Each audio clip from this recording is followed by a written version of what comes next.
This week's Parsha, one of the interesting aspects, remember the whole thing about this Parsha in particular, is Moshe is getting the Jews ready to have their own government, to have their own country, to have their own society. Like up until now, we've been taken care of by God, so there's no need for us to go into all these details.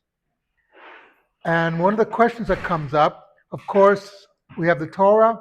There will be disputes, just logical.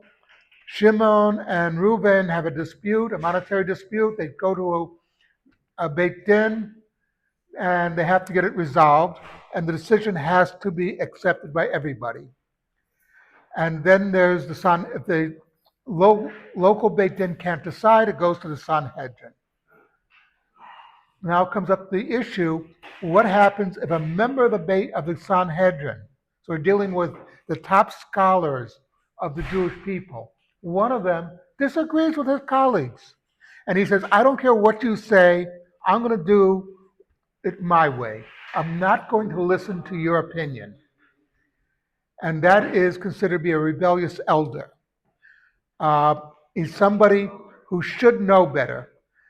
And the reason for this is very simple. You can't have one set of laws you can't have the law interpreted differently from all the other people.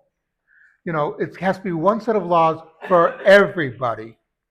And it can't be, it's my interpretation, I'll do whatever I want. That's anarchy.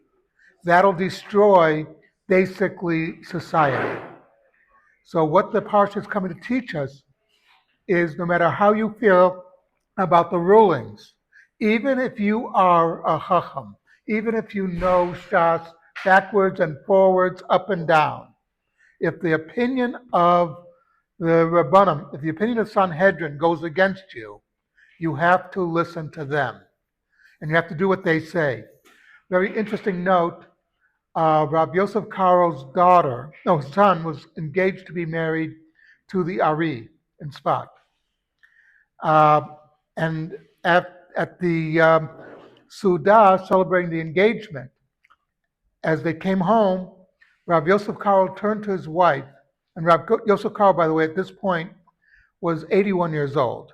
The Ari was 36 or 37.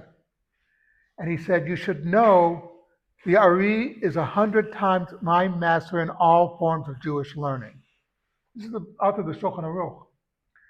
And the Ari students had heard about this, and they went up to him and said, if he says this about you, why do you always defer to him in halachic rulings?